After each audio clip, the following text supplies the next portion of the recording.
ابھی آپ کو خبر دیں کہ سیکیورٹی حکام کا کہنا ہے کہ فیض حمید پر الزام ہے کہ سیاسی عہدے پر کام کر رہے تھے، ان کا کورٹ مارشل ہو رہا ہے۔ بات کر لیتے ہیں بیورو چیف پشاور ممتاز منگش سے۔ ممتاز منگش، آپ کے ذرائع کیا دعویٰ کرتے ہیں؟ بالکل، سیکیورٹی ذرائع کا کہنا یہ ہے کہ فیض حمید پر الزام ہے کہ سیاسی ایما پر وہ کام کر رہے تھے اور ان کا کورٹ مارشل ہو رہا ہے۔ فوج آئین کی وفادار ہوتی ہے، کوئی سیاسی سوچ نہیں ہوتی،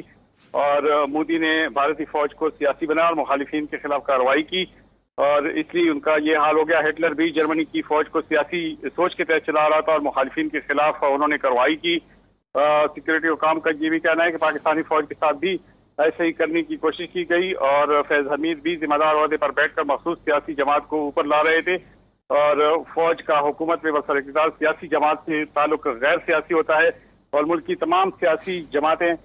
سیکیورٹی حکام کی بھی اور سیکیورٹی فورسز کی بھی قابل احترام ہیں۔ افغانستان میں 1 درجن سے زیادہ دہشت گرد تنظیمیں ہیں، اور مزید ان کا یہ کہنا ہے کہ دہشت گرد افغانستان سے آ کر پاکستان میں حملے کرتے ہیں، اور فتنۃ الخوارج سے کسی قسم کی بات چیت کو خارج از امکان قرار دیا گیا ہے، اور کہا ہے کہ ماضی میں ایک سیاسی جماعت نے ان سے بات چیت کی اور اب بھی ایسا ہی کیا جا رہا ہے۔ پچھلی بات چیت کے تجربے سے پتہ چل گیا ہے کہ چونکہ فتنۃ الخوارج سے مذاکرات کا کوئی فائدہ نہیں، اس لیے ان سے اب کوئی مذاکرات نہیں ہوں گے۔ دہشت گردوں کی افغانستان میں ٹریننگ ہو رہی ہے، اور یہ بھی بتایا گیا کہ افغانستان میں عبوری حکومت سے بات چیت کر رہے ہیں کہ دہشت گردوں کو سنبھال لیں۔ دہشت گردوں کے خلاف روزانہ 100 سے زیادہ انٹیلیجنس بیس آپریشن کی جا رہے ہیں، اور سیکیورٹی حکام کا مزید کہنا یہ ہے کہ دہشت گردی کے خلاف جنگ ہر صورت میں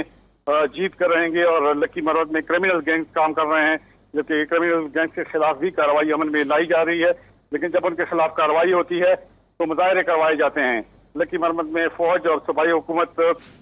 کی درخواست پر ذمہ داری انجام دے رہی ہے، اور وہاں صوبائی حکومت ہی کی کہنے پر فوج وہاں پہ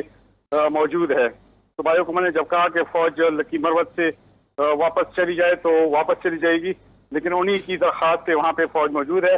اور خیبر پختونخوا کے جنوبی اضلاع میں امن جلد بحال ہوگا، اور وہاں پہ سیکیورٹی فورسز جو ہیں وہ مکمل طور پر ان کا ان علاقوں میں رہٹ بحال ہے، اور دہشت گردوں کو پکڑتے ہیں، لیکن عدالتیں عدم ثبوت کا کہہ کر انہیں چھوڑ دیتی ہیں۔ دہشت گردی کے خاتمے کے لیے کرمنل جسٹس سسٹم کو ٹھیک اور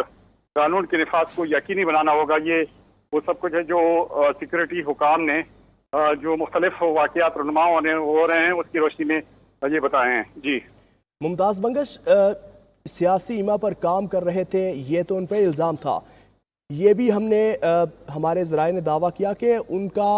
کو اپیل کا حق حاصل تھا تاکہ وہ اپنا فوج کے ساتھ جو وفاداری ہے اس کو ثابت کر سکیں، تو کیا انہوں نے اپیل کی کسی معاملے پر؟ بالکل، اس بارے میں یہ بات کی گئی ہے کہ جو سیاست ہے اس کے ساتھ فوج کا کوئی لینا دینا نہیں۔ ماضی میں جو کچھ کیا گیا وہ فیض حمید نے اپنے طور پہ کیا، اور اگر کسی سیاسی جماعت کو آگے لایا گیا تو یہ انہوں نے عہدے کا غلط استعمال کیا، اور جس کی سزا ان کو مل رہی ہے، اور ان کو باقاعدہ طور پہ کورٹ مارشل کیا جا رہا ہے۔ جی آپ کا شکریہ ممتاز منگش۔